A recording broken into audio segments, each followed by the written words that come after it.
What if Captain Cook was the OG migrant? Yeah, I said it. Controversial again, Q. Yes.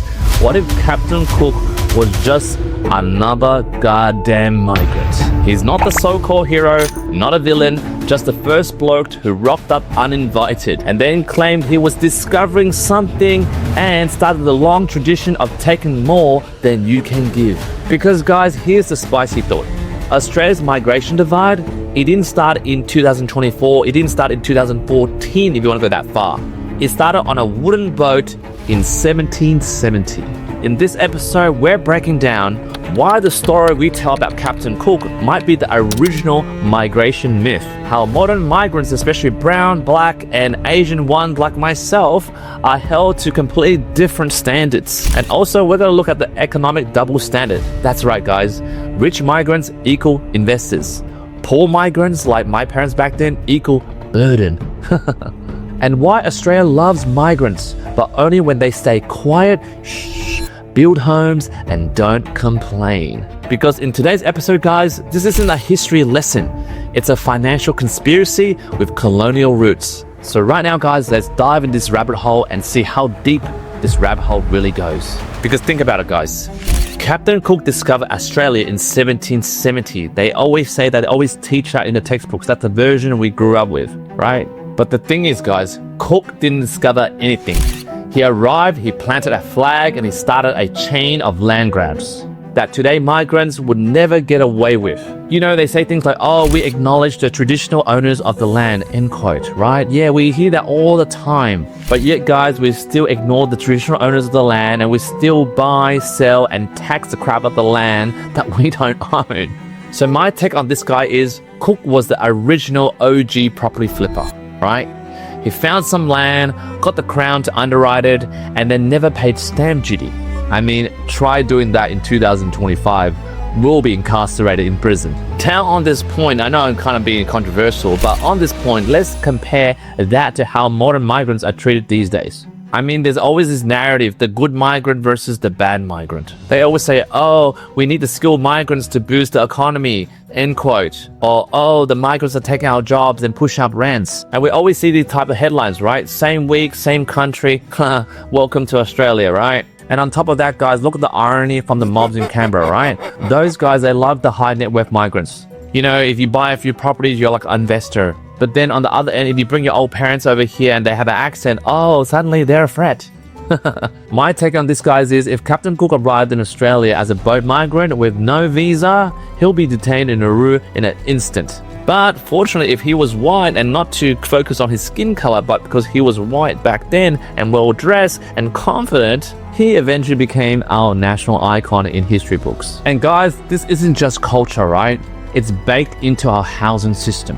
According to ABS data, which is Australian Bureau of Statistics, it shows over 40% of Australia's trading and construction workforce are migrants. Yet the first-gen Australians, including myself and many of my clients, are currently now priced out the very homes they build themselves.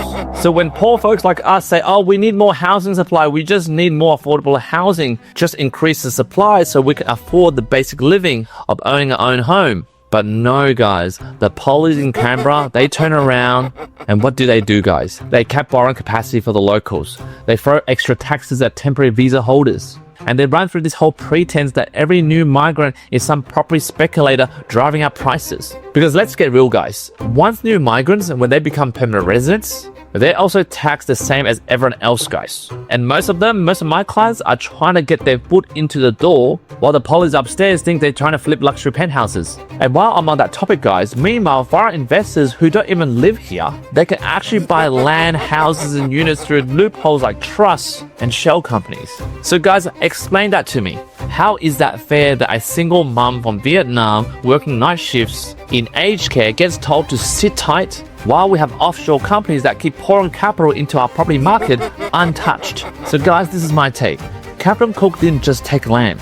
This OG property flipper, he already set the rules. And right now we're playing the game where migrants are welcome to lay the bricks but not sit at the table. Because I don't know whether you guys noticed from all the media and news from the last 10 years, every housing downturn, they always blame the bloody migrants, right? This is a massive issue. We saw that on the ground in the election campaign, just the issue of overall migration. I think there were 1.5 million. We're living through a housing crisis. There are young people under 40 that are effectively priced out of the housing market. Every rent spike, they blame the students, which is in turn the migrants. And then every inflation surge, they always blame the Uber drivers of Punjab.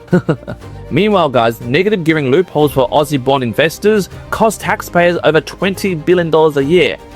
That's 5 times more than what we spend on migrant welfare, guys. But I know what you guys are all thinking. You're like, oh, Q, you're an investor yourself. You're also benefiting from negative gearing yourself. You know that $20 billion of negative gearing benefits. You also take some of that as well. Yes, I know, but I'm still calling out the truth. Because here's the irony, guys. When the new migrants eventually become the permanent residents that I'm talking about, they don't actually get special privileges, right?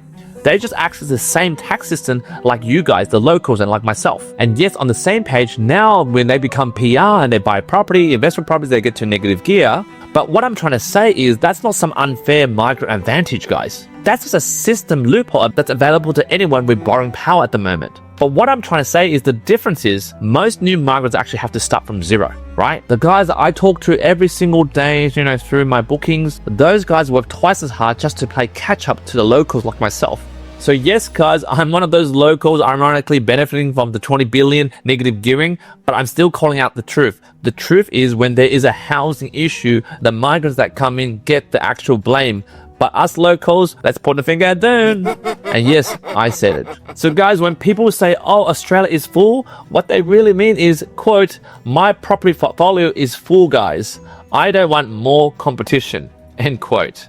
So a lot of you will be saying, hey Q, what are you harping on about? What's the punchline over here, right? All I'm trying to say is it's not about history.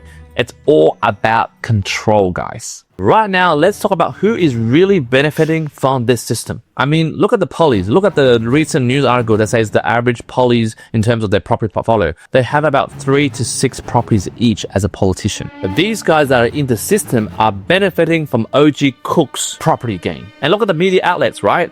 What are they selling at the moment? They're selling outrage. One moment there's boom and then in another moment there's gloom, right? I mean, what are they trying to sell? And lastly, let's not forget the biggest landowners in this country isn't migrants. And it isn't locals as well. They're super funds, corporations, and developers who've never poured a single slab in their goddamn life. So guys, this is my honest take. From a contrarian view, yes, being different, just speaking it differently so you guys have a different perspective. There's no disrespect to Captain Cook, right? I respect Captain Cook, right? Much respect to that OG, right? Because he found his land, he built the infrastructure, and he should be credited for that. But then guys, think of it another way. I don't think Cook started a colony. What he started was a real estate empire. And right now, guys, we're all just trying to buy back pieces of it. Because I'm telling you guys who are watching this, who think, oh, Q, you're being negative again. No, let's not forget Australia's roots. Do you guys remember the White Australia policy? That wasn't just a blip in history, right? It was law back then. I don't know whether you remember, in 1901, MP Prime Minister Edmund Barton said, quote, the doctrine of the equality of man was never intended to apply to the equality of the Englishman and the Chinaman, end quote. Chinaman, like people like me.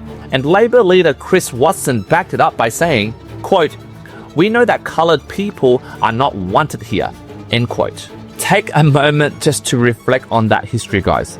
That was actually policy, not a fringe opinion on Channel 10's project or something, which now got cancelled. And that White Australian policy lasted till 1970s. And right now, guys, we're in 2025. That was only 55 years ago. 55 years, which is only one person's lifespan.